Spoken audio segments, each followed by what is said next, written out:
Okay, it looks like we're live. Want to welcome everyone to this very, very special, uh, important segment and part of MGE programming.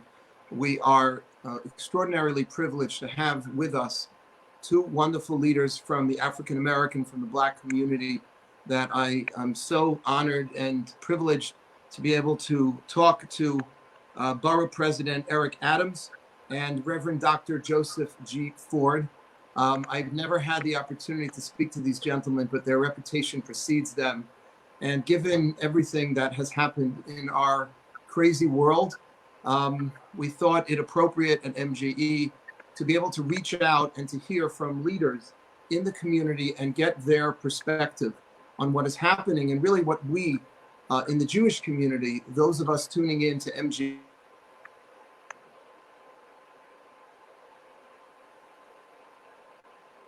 are really concerned about the situation and want to make sure that we can be not simply spectators, but participants in whatever positive reform and change that can be made in our society.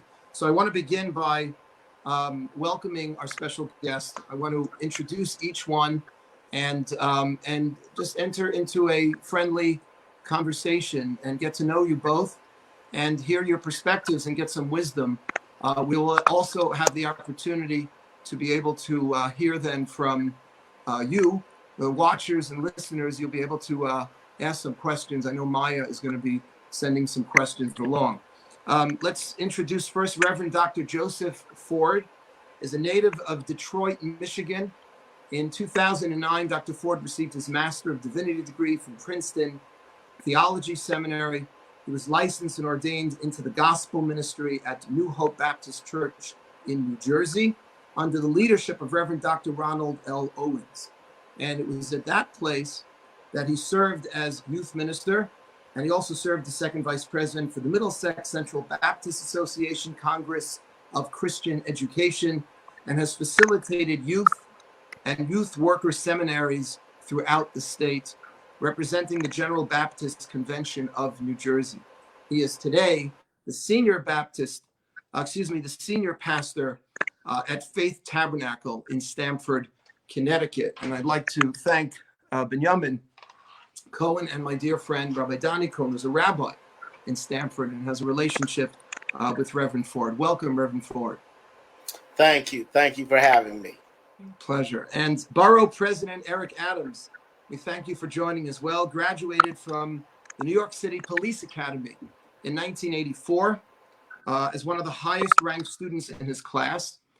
We feel privileged to speak with a Black leader who was also a member of the police force, a very well established and distinguished member of the police force. And during the course of his 22-year law enforcement career, Eric served in the 94th precinct, which is in Greenpoint, at the 88th precinct, Clinton Hill and Fort Greene, and also at the 6th precinct in Greenwich Village and West Village, where he retired at the rank of captain. As a member of New York City's finest, Eric made the kind of life and death decisions that reflect his expertise and insights and poise under fire, earning him a reputation for going up and above the call of duty. Back in 1995, Eric co-founded an organization, which is really an advocacy group called 100 Blacks in Law Enforcement Who Care. That's a long title, packs a punch though. 100 Blacks in Law Enforcement Who Care. I cannot think of a more relevant group for our situation today, which is an advocacy group that rose to nationwide prominence, speaking out against police brutality, against racial profiling, and departmental diversity. Eric was elected to the first of 4 terms in the New York State Senate in 2006, where he represented a diverse range of neighborhoods across Brownstone and central Brooklyn. During his tenure in the state legislature, he chaired both the Veterans Homeland Security, Military Affairs Committee, and the Racing, Gaming, and Wagering Committee. And in 2013, Brooklynites elected Eric as the first person of color to serve as their borough president. He is currently serving his 2nd term as Brooklyn's chief executive. What an honor and pleasure to have you both with us. Thank you for joining. Let's get right into a little of your backgrounds. All I did was mouth off your very impressive bios, both of you. What I'd like to ask, just to start with, if it's okay, is to ask how and why each of you got into the work, into the very important work that you are doing. And then we can, when we know a little more about you, we can then dive into some of the issues. Let's start with the Reverend. No offense to Eric, but people of faith, we favor each other sometimes. Yes, well, thank you so much. The reason I got into what I do, I believe that it is a divine calling from God. I have a love for God and a love for people. And so it only goes that theology would be something that I would study. I come from a long line of ministers and pastors. My dad is a pastor. My mom is a minister as well. And so I've seen nothing throughout my life but serving people. And so that's where I am. I'm a servant. God has called me to serve for such a time as this. Wow, thank you. Thank you so much. And Eric? My career started many years ago without even realizing this. As a young man, I was arrested and beaten badly by police officers. And it wasn't until my early teenage years that I realized that the trauma of that beating and the loss of my innocence and the gave way to a group of civil rights leaders asking me to go into law enforcement, something I did not want to do. I was a computer programmer and I wanted to open my own computer firm, but it was out of the respect of losing a young man named Randolph Evans. He was shot and killed by police that they asked me to go into policing.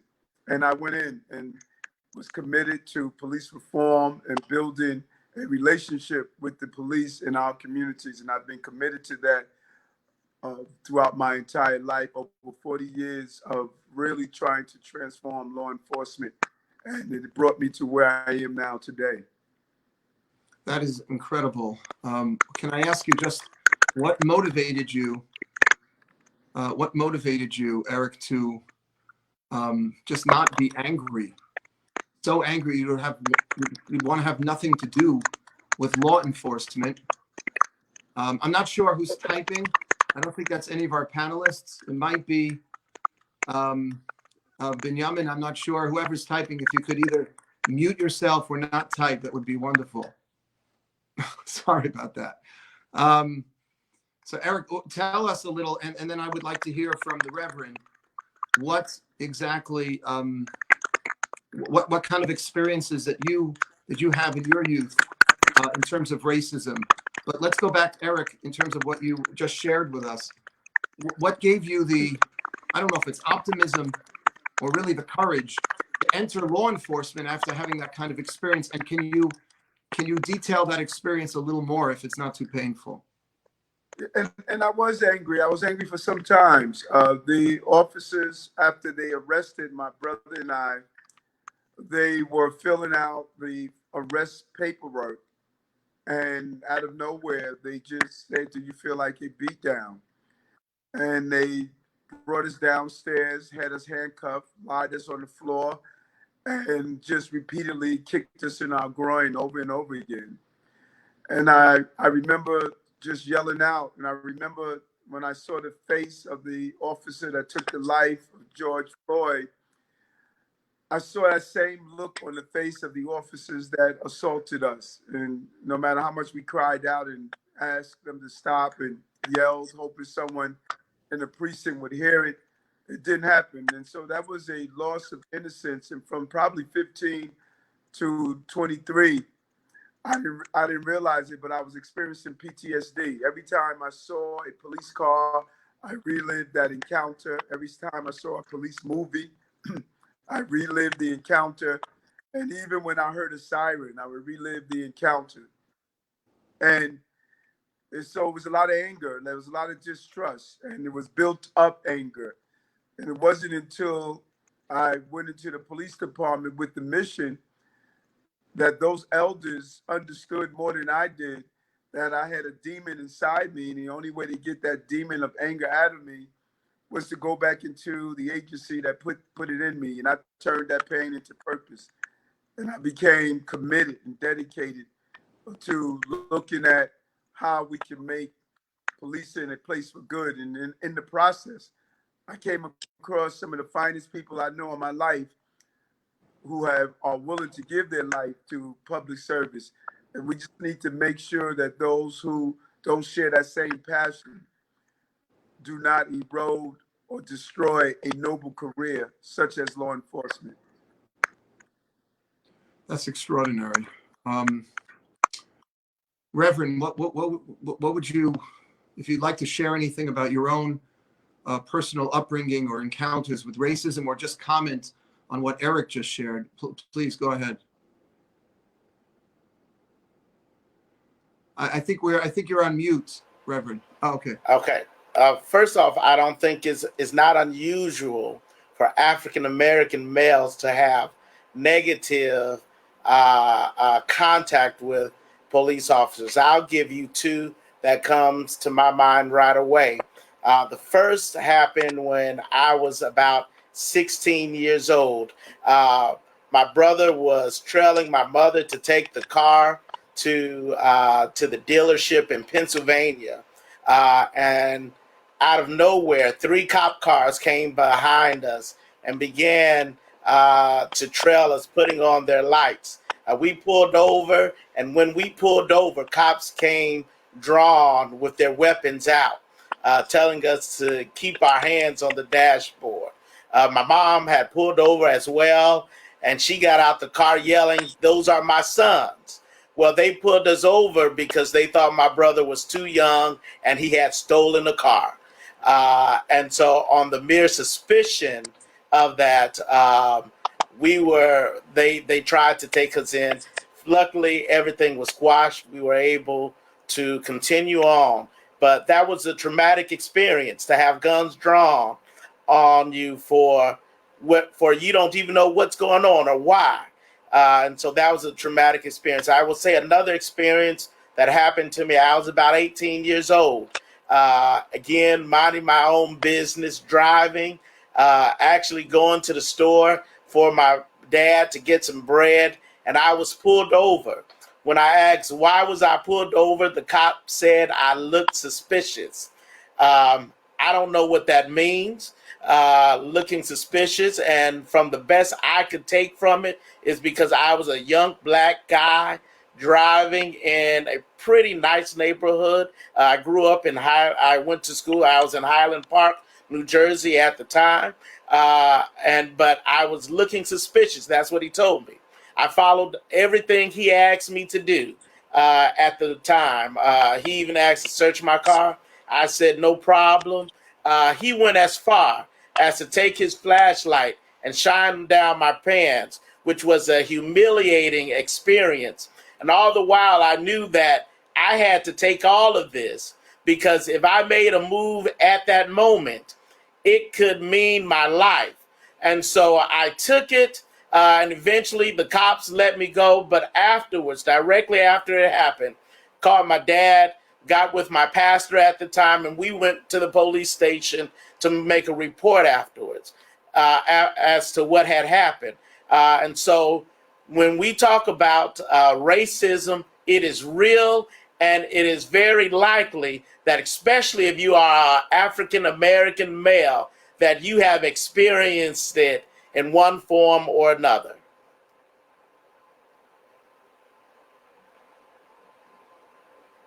Rabbi Wiles, you're on mute. Now I'm on mute. Somebody muted me. Let me see. Audio. Okay, can you hear me? Okay, yes. Great. Thank you. Thank you both for sharing that. It's a little different, in the Jewish community. We have, as you know, I'm sure you're well acquainted with all of the persecution to which Jews have been subject. But, growing up in New York, I had a little anti-Semitism wearing this kippah, but I think very, very different than what both of you experienced. I wanted to ask you, and Eric, maybe we'll start with you, because you mentioned George Floyd. You went through PTSD on your own experience. And it looks like Floyd, and it sounds like from what I'm hearing from both of you, is that what happened to George Floyd is really just the latest in a long line of similar stories of police brutality. Tell us a little how you think things have improved in the police force or not improved. And let me ask this to both of you. Why do you think this time feels different, or doesn't it? That's a question that is asked often, and I believe that it's a combination of things, and probably the largest thing is coronavirus. Coronavirus has become the great equalizer. And as I move around my borough, which is extremely diverse, 47% of the borough speaks a language other than English at home. I have the largest Jewish population outside of Israel. And it's extremely diverse with young people who are here in the borough. And when you look at the marches now, you'll see that there large number of the participants are white, young and white. I believe that coronavirus devastated the lives of a countless number of young white people. They know what it feels like to be furloughed, to lose your job. They know what it feels like to go to school and get a secondary degree and then find yourself unemployable. What it feels like to not be able to pay your rent, the fear of being thrown out of your home. I see young white children and youth and families on food pantry lines. I think that many whites that have ignored what has happened to blacks for years, because George Floyd is not the first African American that said he couldn't breathe. Eric Gardner said he couldn't breathe. In Staten Island, that wasn't 1,000 miles away. I think many whites in New York through coronavirus, they feel black now. When they hear Black Lives Matter, they're looking at their lives. They see what we endured throughout our lives. My life and my family and my mom, we knew every month we thought the person was going to come and throw our property out of our home. We knew what it is to be denied. And I think that it's not that all of a sudden America has found the conscious. I think that many young whites and older whites realize the fear that coronavirus equalized all of us, that they see what it is to be black in America, because the reality they're facing now, black Americans have faced all their lives. It's such an interesting commentary on Corona. And Reverend, would you agree with that? Do you think that Corona is the great equalizer, like Eric is sharing? So I would say that Corona has helped, but I would not say it's the equalizer, because the truth of the matter is that 50% of the deaths that occur is African American. African Americans are dying more than any other minority group when it comes to COVID-19.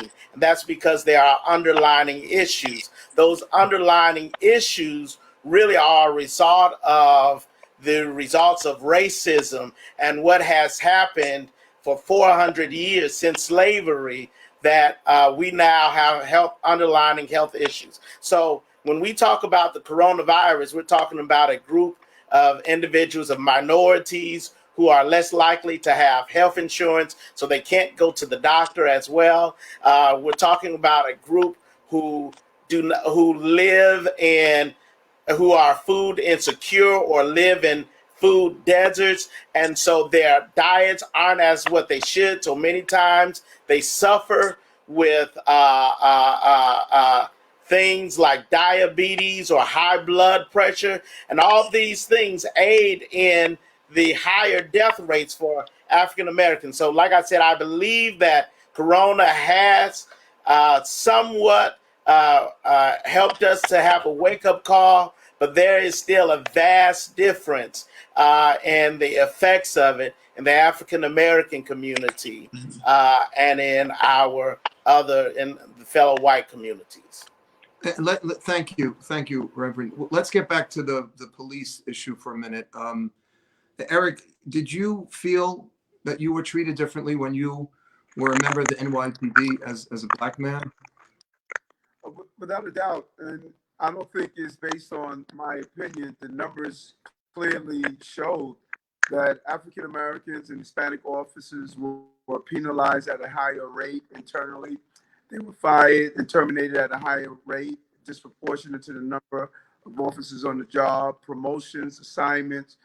That was part of the fight in the lawsuits that several of the fraternal organizations within the police department, the Hispanic Officer Society, the Guardians Association, those were fraternal organizations inside the police department. And so it was clear the lawsuits that were won time and time again showed that there was a level of racism, not only on how we police in the city, but also how we treated those officers who wore blue uniforms.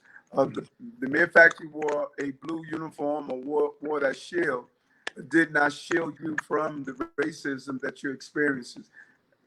And there were cases after cases that we experienced, and we fought hard, and we were vigilant about changing the culture of policing. And has it gotten any better? And if it hasn't, what do you think? I mean, you're speaking to a largely white audience. What do you think we can do as a society to improve the culture somehow within the police force? I mean, some people are calling for just stricter penalties to officers that abuse their power, who express racism in different kinds of ways. What should we be doing? What has worked also that you can share with us over the years? Well, first of all, I'm extremely comfortable with sharing this concept, and I think truth is important and sharing it with predominantly white audience. I like to do that a lot, to bring in to this real life we're experiencing. I don't know the Reverend, we just met, but our similarities in having to have these negative encounters far too often. You hear those who don't experience it on day to day, they say that, well, they must have done something wrong. Here it is, the Reverend, just the mere fact he was driving a car with his brother, experienced this. This is our reality. And we do not mention this reality to state that we're going to sit back and allow it to happen. No, we're going to fight. We're going to fight hard to change what is happening in America. And so when you say, I'm talking to a white audience, there's a clear difference, I find, from those who are of the Jewish faith. Built into your culture is the desire to give back and to show the betterness of all of us and how better we are as human beings. And so you know what struggling is just as well as we do. We've been allies for years. I think far too many people outside your faith and our ethnic group understand what suffering is. Anti-Semitism was alive and well in the police department across America. And you still see, when you see those who are hateful in their thought, from Klans to other white supremacist organizations, they too go after and attack the Jewish people just as well. But when you say, what can we do? The first thing we can do is to wake up and acknowledge what is happening. And here in New York, many good people with good hearts knew that 1 million Black and brown boys would stop and frisk every year, and they stood back and watched it happen. I think Jack Nicholson said it best inside the movie A Few Good Men. You really can't handle the truth. People knew what the police was doing in Black and brown communities, and they ignored it. They sat back and said, as long as our city is safe, because we was going through a very difficult time in New York with 2,000 homicides a year, 98,000 robberies, large number of crimes, and people just wanted to be safe, even at the expense of disgrace to communities of color. And we can never allow that to happen again. Well, thank you. Reverend, would you like to weigh in? Would you like to share? There is a group called Ground Zero, and they've started a project called 8 Can't Wait. And 8 Can't Wait is policy change for the police. Policy, and this has police departments across the nation has began implementing some of these policies. And with this 8 Can't Wait, you can actually measure and track the progress of police stations. And so I would encourage those who are interested in knowing what you can do is to talk to your police chiefs and your police officers about implementing some of these policies. Number one, banning chokeholds and strangleholds, requiring de-escalation, requiring for warning shots for shooting, requiring and exhausting all alternatives for shooting, before shooting, for police officers to intervene when they see another officer doing something that is wrong, and then banning shooting at moving vehicles. Then you have requiring the use of force continuum and requiring comprehensive reporting for that. I know that Mayor Sylvester Turner and the mayor of Houston, Texas, just signed this in today, that their police department will be following these policies now. And I think that is one of the greatest things. We have to push for policy change within the police department. Eric, would you agree that that's something that could be effective and helpful, and something that our community should be involved with? Well, yes, and I think those are important components, but I think there's something else that's extremely important that's often overlooked. If you go back to the civil rights era, when we had segregation in our educational system, Black and brown parents encourage their children to become educators so that we can educate our children. When we found disparities in our healthcare system, we encouraged Black and brown physicians and doctors and young children to go to school and become healthcare professionals so we can get adequate healthcare. All over in every institution and agency and form of profession, we've encouraged Black and brown children to go in to add their voice to it. The only place we have not done that is the law enforcement community in America. We have discouraged young people of color to go into law enforcement, like I was encouraged to do and instructed to do. And so we've actually tell young people they're sellouts, they're Uncle Toms, they are violating some hidden code, that you should never be in law enforcement. That's a big mistake. You know, our tax dollars go to pay for police, and to tell young people not to go into a noble profession and change it from within. The fight must be from outside, where we change laws and continue to advocate, but we also must be inside. If we want great police chiefs, then let's have those young men who are Eagle Scouts in our communities or sit in our church pews. Let's encourage them to go into a noble career. You know, here you have a career. In 20 years, I was able to retire. I was able to buy 3 homes and travel all over the globe, put my son through college without any student loans. This is a noble profession. And with the right person in that profession, we could do the right thing. So we need to change the dialogue of discouraging our young people from going into law enforcement. We need to encourage them to go in and change policing from within. And that is how we get who and what we want, just as we change education, healthcare, and all other professions as well. It's something I really haven't thought about much. Do you have any statistics, like what percentage, let's say the NYPD, are African Americans? Extremely low, and all over the globe. I don't have the exact numbers in front of me, but throughout the years, the NYPD would tell you now that they are majority minority, and they use the number of women and they use the number of other groups. The problem America has in every law enforcement agency, just about across the country, is their inability to recruit, hire, retain, and promote Black men. And no matter how we talk about majority minority and use women as numbers to balance off or hide your inadequacies, the reality is the negative encounters police have in this country is with Black men, and that's the same population they failed to bring into the agency. And we need to be intentional about recruiting Black men to equalize the interaction with police in the communities that they are responsible for controlling. That's incredible. Thank you for sharing that. That is something I think we all, I don't know what we could do about that, because, but it goes, you know, it makes so much sense.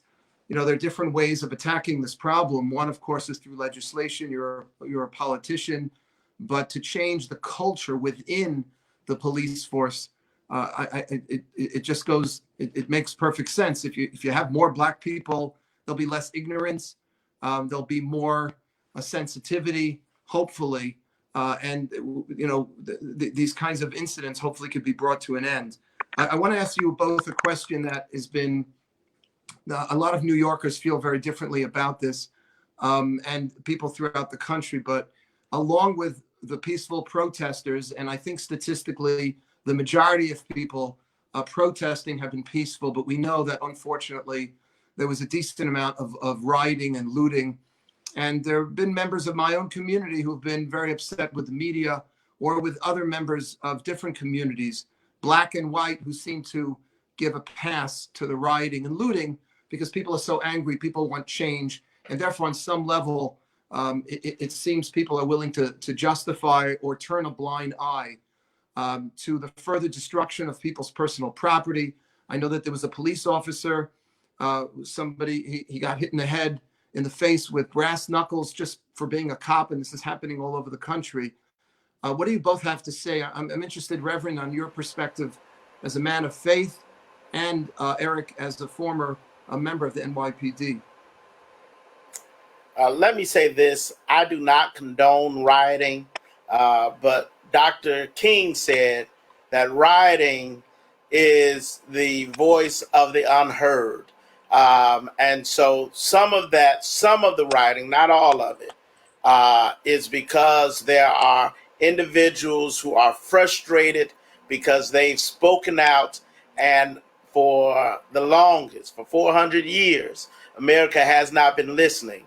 But then let me say this again also, that a lot of the rioting, a lot of the looting is not the African Americans who really want change, but it's those criminals who seek an opportunity.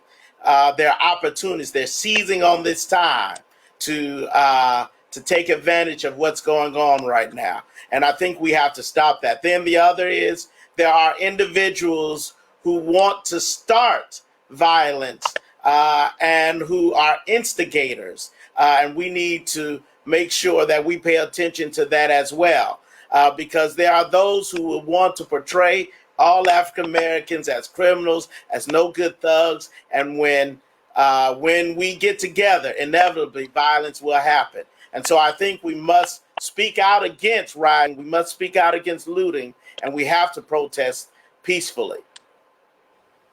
Thank you. Eric.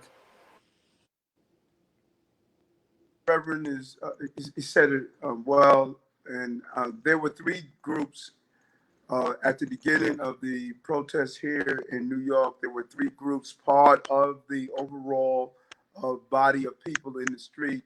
One group was a righteous group of young people who were fighting for what they believe is a righteous call for police reform.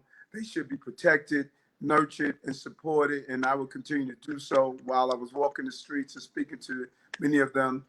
Then there were two other groups, and they were both on two separate extremes. One was the body of people that were looting, and I think the Rev is right. They were not looting for bread. They were not looting because they were hungry.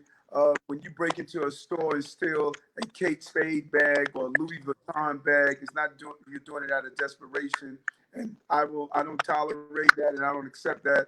And you're jeopardizing the lives of the innocent, righteous people that are marching. And I think that many people were criminal opportunists. They came out with hammers and shopping bags. They were not there to march for the righteous cause. They were there for their own selfish reasons. And then you had another group that many people were not aware of. When I was briefed by the Intelligence and Counterterrorist Bureau and the police department, they shared with me that they were anarchists that came to the city for one purpose only, and that was to burn our city down. They had no desire of dealing with the issues that these young people who are righteously marching were talking about. They were extremely dangerous. They were well trained. They knew how to prepare Molotov cocktails. They were burning police vehicles.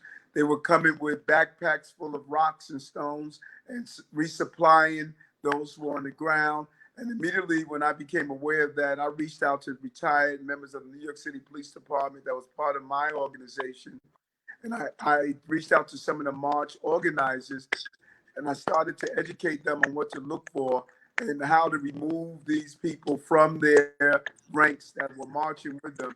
And I believe that as a result of that, we saw a serious decrease in the amount of violence. We stopped seeing the burning of vehicles, and we saw many of those anarchists moved out of the flow of the peaceful marches. And I think we got to a good place, and I believe we're at that good place right now.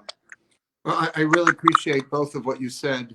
And I think it's important for everyone watching this to be educated because, you know, when you're just watching the news, the media doesn't make those kinds of distinctions that you, Eric, just articulated.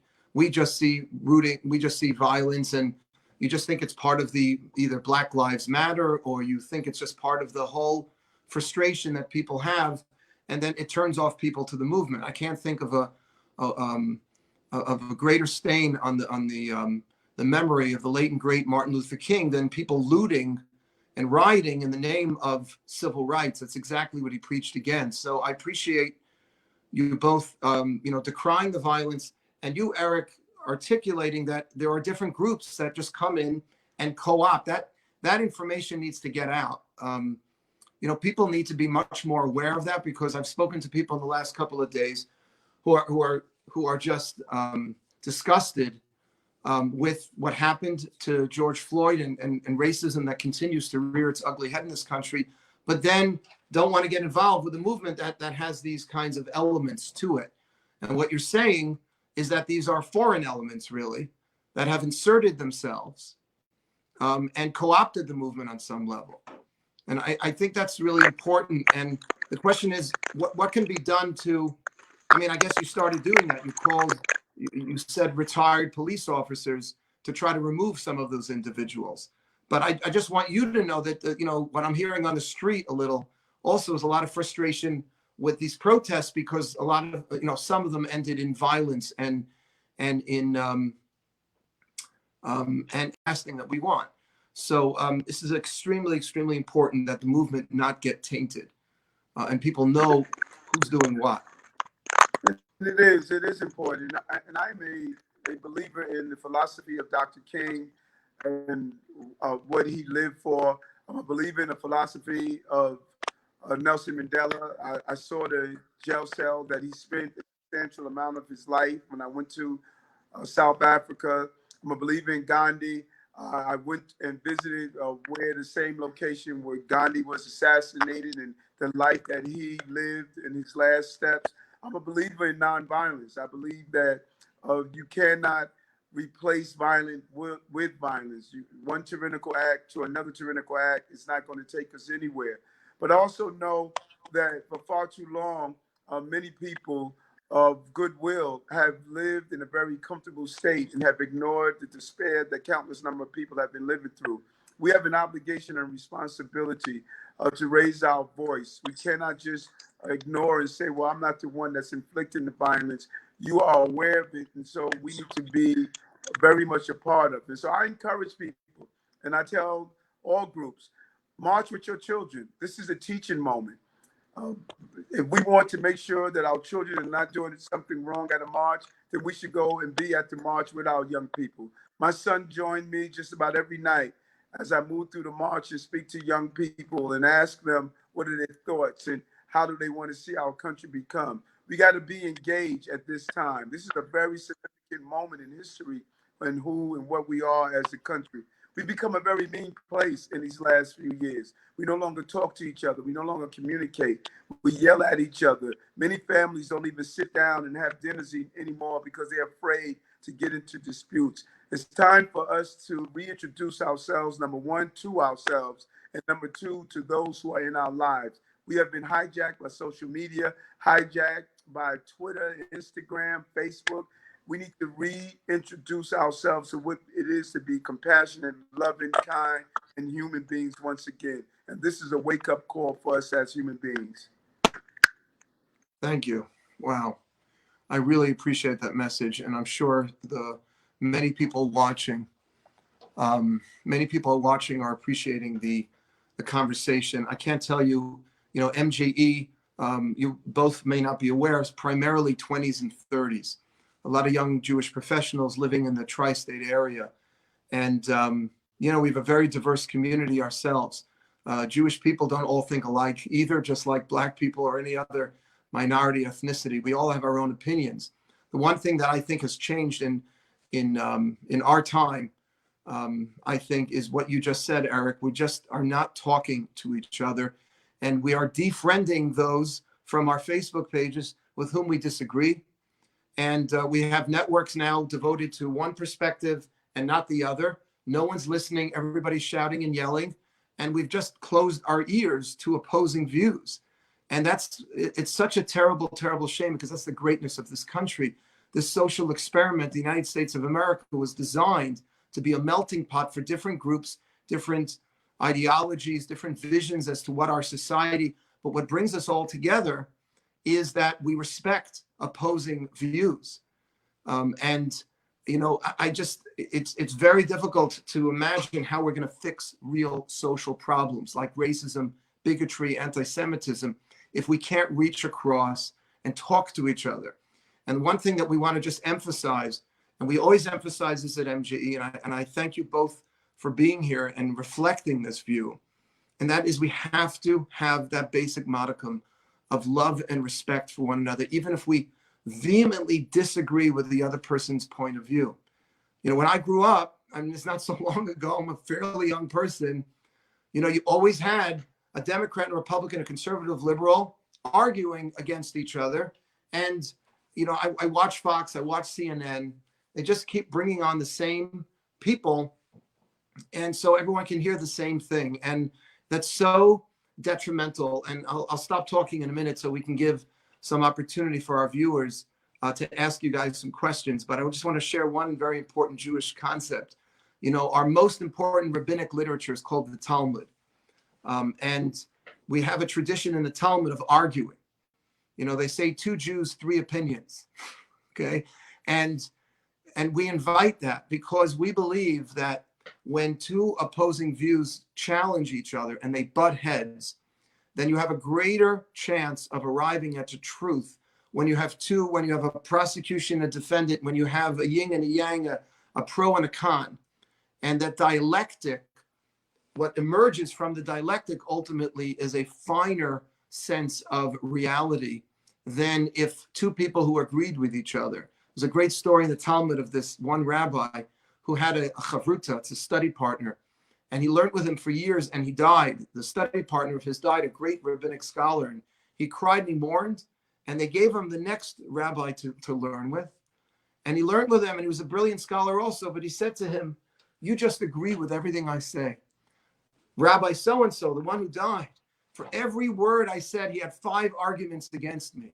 And that's how I became the great scholar. And I just wanted to share that because it's a very important Jewish teaching. And I think it's something that we're lacking. And if we can just get more conversations going between people who really disagree with each other, but that modicum of respect needs to be there. And obviously, racism has to be abolished.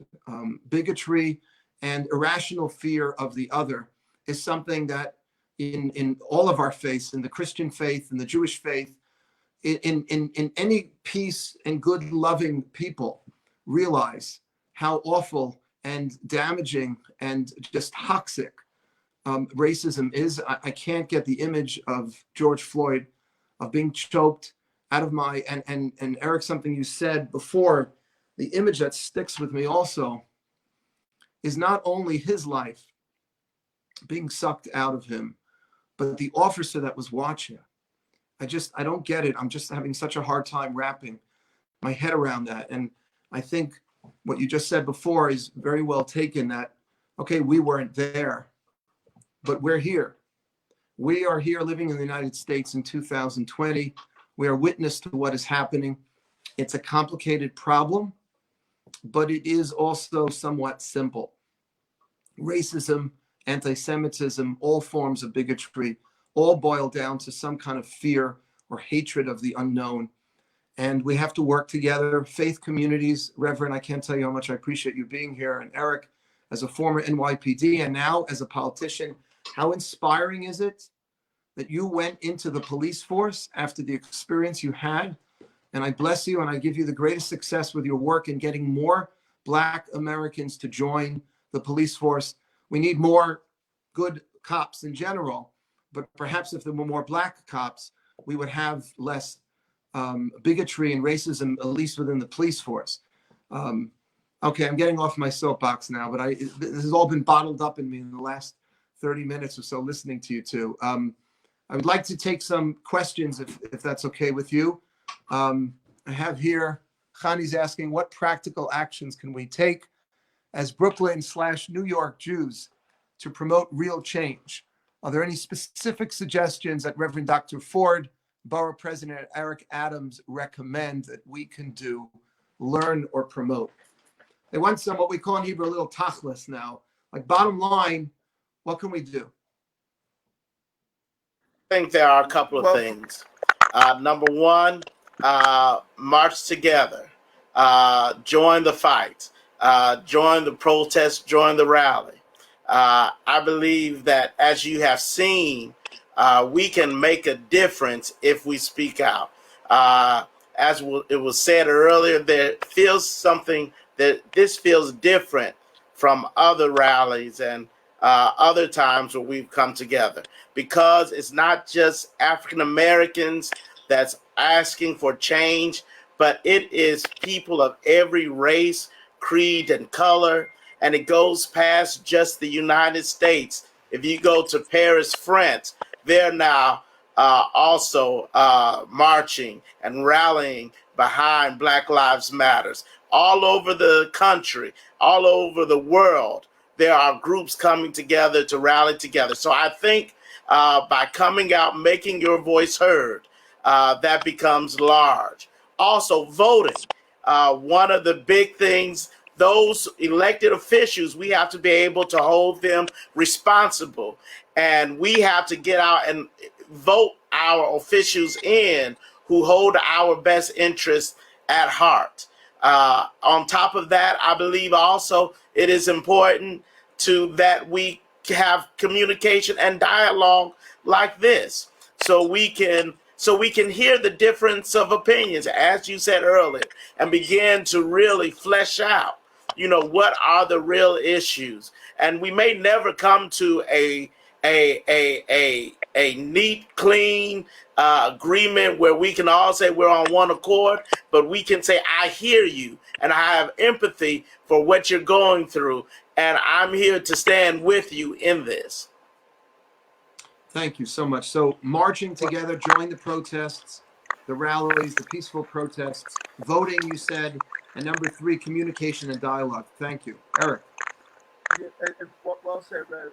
And being intentional. I was at Malcolm David school in Brooklyn, and I would sit down and I was watching people, young Jewish scholars, talking via Google Hangout. They were talking to students. Eric, try to speak up a little louder if you don't mind. I apologize. I can't hear. I was stating I was at Malcolm David school in Brooklyn, and Jewish scholars, young people, high school age, they were speaking to a group of students who were Chinese in China. They were speaking through Google Hangout. And when they finished talking, I asked them, I said, how many of you have ever sat down and communicated with African Americans or Mexican young people or Hispanics? And they all said they never did. They were at high school level. Now, they were communicating with students across the globe in Beijing, but they would never talk to someone across the borough in Brownsville. And we act like we communicate with each other in a diverse city like New York, but in reality, we still live in silos. And so what I have put in place is something called Breaking Bread, Building Bonds. 100 dinners across the city, 10 people at each dinner, no two people from the same ethnic group or background or same culture. And they sit around and have a dinner and talk to each other, and communicate with each other, and learn from each other. So those young people who are listening to this show and say, what could they do? They can host one of those dinners. They can do it at a restaurant, at their home. They can do it at a yeshiva. They can do whatever they want. The dinners have been amazing to watch people for the first time sit across from a group that they never talked to before. It's those small incremental steps and levels that I think we need to do. Nothing does it better than over a dinner. Lubricated value that a dinner brings, it would change our minds. We fear each other because we don't know each other, and we have to stop acting like we do know each other when we don't even talk to each other. And especially when we live so close to each other. And for those of you who couldn't hear Eric, what I made out from what he said, which is so powerful, just sitting down and eating dinner with each other. I absolutely love that. I guess we have to do that virtually until we either find a vaccine or get a little closer to be out of this Corona period. But I think that's something we could participate in an MGE. I'm taking notes, guys. Having dinner with each other. Great question. Let's get another one. Can we create an interfaith group between the Black and Jewish communities in New York City? I would imagine there are interfaith groups. MJE doesn't really do this. This is not our, there are groups like the American Jewish Committee, the Anti-Defamation League, that are devoted, I know Jewish organizations devoted to reaching out to other faith groups and other ethnicities and minorities. If Reverend or Eric, if you know of any groups like that, share that. But there are, just to answer Lily's question, I think there are many groups that do that. If you want to add anything to that. Okay, that's fine. I'm looking for different resources to educate myself. Are there any books, fiction, or notifications, or nonfiction? I'm sorry. Any books, any articles, any sermons, Pastor, that you would recommend? So I would start. I think the best place to start is looking at King and what he did with the civil rights movement in terms of his letter to the Birmingham, letter from the Birmingham jail. In terms of just this past week, as I was preaching, I quoted from his "I Have a Dream" speech how America has a check and it has come back marked insufficient funds because America said that we should each have the right to life, liberty, and the pursuit of happiness. Well, as African Americans, we have not had that opportunity. If you would look at something, Michelle Alexander, the book is called The New Jim Crow, and it talks about mass incarceration. That is another good book. There is a group, there is a conference that deals with social justice called the Samuel Proctor Conference. And if you Google them, you'll go to their website and they have a lot more information on issues of social justice. What was the last thing, Reverend Samuel? What was that? The Samuel DeWitt Proctor Conference, the Proctor Conference. If you Google Proctor Conference. Okay. We're gonna send out an email or maybe post some links to some of these sources. That's great. Eric, if you want to add anything, we have another question. If you could wave a magic wand, what are your hopes for a future America? What would a future America look like if you could if you could change it right now, radically? Eric, what do you? I think if I could change it right now, my number one change is for us to communicate. If we can talk to each other, and talking, communication is not waiting for me to finish a sentence so you can tell me how wrong I am, but it's to be a deep listener. If we can move to a place of seeking to understand so we can be understood, I believe we're living a different America. And that is my hope. And I think that is something we can strive for, no matter how difficult life is, no matter how difficult a situation is. If you can communicate, you can navigate any difficult or challenging moment. Oh, thank you. Thank you so much. Reverend. One more, if I can wave a magic wand. Um, it would be a community where we all got along. There's a saying, can't we all just get along? In a community where where we aren't judged by the color of our skin, as Dr. King said, but by the content of our character. That's the type of world that I would want my daughter to grow up in, and I'm hoping that we can affect change so that can occur. Amen. Amen. Let's see. We have time for one or two other questions. We need to come together in diverse groups. Thank you, Lisa. You're getting a couple of more amens to that. Any other questions from our viewers that would like to weigh in to ask Adam Hyman, what organizations would Reverend Ford and Borough President Adams recommend supporting financially? What would you, if people wanted to write a check? There's an amazing You can't mention your church, Reverend. Sorry. Right. Tonight was supposed to be our annual. You should know tonight was supposed to be MG's annual dinner, but we thought it would be more appropriate to hold a conversation like this. And MG's annual dinner is going to be 2 weeks from tonight, so we'll be bothering everybody for their donations then. But if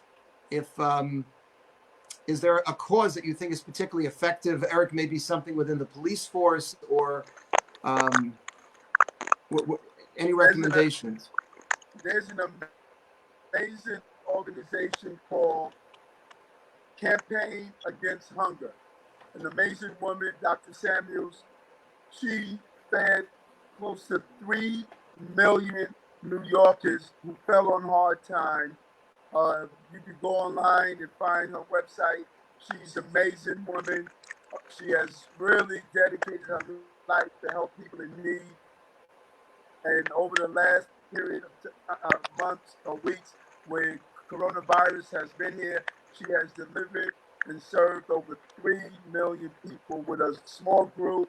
I encourage the young people to go to volunteer with her, help give out food packages. It is really rewarded to do so. And if anyone wants to do one of the dinners I spoke about, they should email me at askeric@brooklynbp.nyc.gov. That's askeric@brooklynbp.nyc.gov, and they could join the team of hosting the dinners together. But the Campaign Against Hunger is an amazing organization, and you know your dollars are going to help everyday people. And okay, so let me just reiterate that, Eric. Thank you. Campaign Against Hunger. What's the name of this woman? Dr. Melanie Samuels. Melanie Samuels. Okay, great. And the Brooklyn and hosting dinners. Tell me your email again. BP is Ask Eric, ASKERIC at brooklynbp.nyc.gov.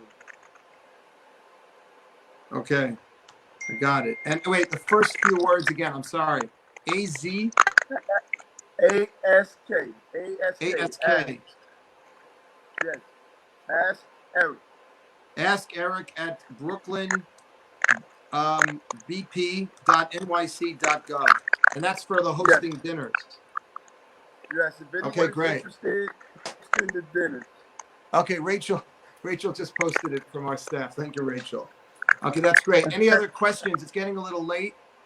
And well, let me answer that question as well. Since I can't, please. Rabbi, since I can't mention my church, let me say the NAACP.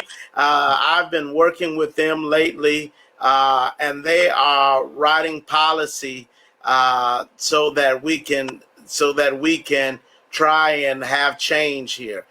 So if you would like to support, there's a local chapter in every city, and I would encourage you to participate in the NAACP. you can be, you can have an alliance with them and participating, helping change on the local level with your NAACP. Okay, thank you so much. All right, so we're gonna actually, Maya from our staff just commented that we're gonna send out some of this information, the books, the articles, the sermons, the campaign against hunger, the dinners, all of this. We'll send this out to everybody who's been watching here. This is so truly helpful. I will say one thing, and we're looking into this now because there are a number of people in the Jewish community that are reticent to get more involved in the grassroots movement called Black Lives Matter, because there seems to be some indication, and I don't really know, honestly. I haven't done enough research, but there seems to be some aspect of their work that tends to be very anti-Israel, even supportive of what's called the Israel divestment program, which seeks to isolate Israel. And I've spoken to a couple of people. It seems as though that Black Lives Matter doesn't really have it's so grassroots, it seems, that it doesn't necessarily have a governing board or a policeman, if you will, to make sure that it stays focused on its mission and doesn't get co-opted by other groups, just like some of these rallies. I don't want to end on a negative note, but I know that people were asking me to ask you, and you might not know, and I don't really 100%. I've just been hearing rumors flying around. Any credence to that you might be aware of? Well, there are many local chapters. There's a national chapter and there's a local chapter. And so what I would like to do, the young man that's running the Brooklyn chapter is a young man named Anthony Beckford.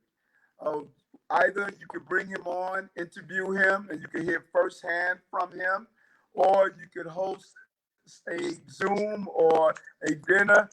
I'm sure he will be more than willing to come in and speak, and he can answer on his own behalf of exactly what are their thoughts around this topic. I've been to Israel twice. I think that my relationship with the Jewish community in Brooklyn is an amazing relationship. We do great partnership together. I would not associate with myself with anyone that was anti-Semitic in any way. And I think that the best way to answer that question is to ask Anthony to come in and speak with him directly. I would love that, because, it would be a terrible shame if A, it wasn't so true, or B, it was some other group that inserted itself again and again taints an otherwise noble movement. And I think it would be good for Jewish people to get the real emes, as we say, the Hebrew word for truth, on that particular issue. I don't know, Reverend, if you have any knowledge on that. It's a very specific kind of question. But I really want to thank you. Reverend, do you have anything to say about that? If not, it's cool. I think Eric Adams summed it up best. It's best to go right to the source. 100%. And you're not even the politician. Okay. I want to thank both of you. I can't tell you how inspirational this was to hear from you, Reverend, and I bless you in your holy work with your community. Stamford is a very lucky community to have you. And Eric, it is clear why you have attained the success in life that you have attained. My yarmulke is off to you for the extraordinary self-sacrifice. You remind me, honestly, of Batman, because he's one of my favorite superheroes, because when Batman had that terrible trauma as a child of the bats, when he fell into the well, he spent the rest of his life confronting that traumatic experience, taking it on, and then turning it into his greatest strength and weapon. And it seems like you've done exactly the same thing by going right into the lion's den, right back into the place that caused you so much pain. And I have the greatest respect and regard for anyone who can do to that, and any police officer, simply by putting on the blue uniform, puts themselves in harm's way to protect us. And God bless you and you, Reverend, for your wonderful work on behalf of your respective communities. You've been very, very enlightening. This is the beginning of what I would like to have many conversations. We want to put together a special panel on Jews of color, because we have blacks within the Jewish community also, and the experiences that they have. And I think it would be great to get to the bottom of this question in terms of Black Lives Matter and the BDS, any kind of association with anti-Israel. I'll be in touch with you, Eric, about Andy. That sounds great. I love the dinners. I love all the suggestions that you gave, Reverend, for us to read about. I'm also a huge, huge fan of Dr. King's sermons and his writings. And the two of you should stay safe and continue to do the wonderful, wonderful work you do on behalf of your communities. And really thank you for enlightening our community and allowing us to hear you and to hear your experiences when you were younger and what you've done ever since to make a difference in the world. Thank you both, and God bless you both. I want to thank everyone for tuning in, and I want to thank Rabbi Ezra Cohen, who worked really hard on putting this panel together with Maya and with Rachel and the rest of the MGE staff. Lunch and Learn tomorrow, every day this week at 12:30, and continuing classes, Friday night services, Kabbalat Shabbat 7 o'clock, and Ma'ariv, the concluding evening service on Saturday night. Thank you all for being here. And again, thanks to our very, very special panel, to Eric and to the Reverend. Have a great night, guys. Thank you. You too. Really a pleasure. Thank you. And I hope we can do this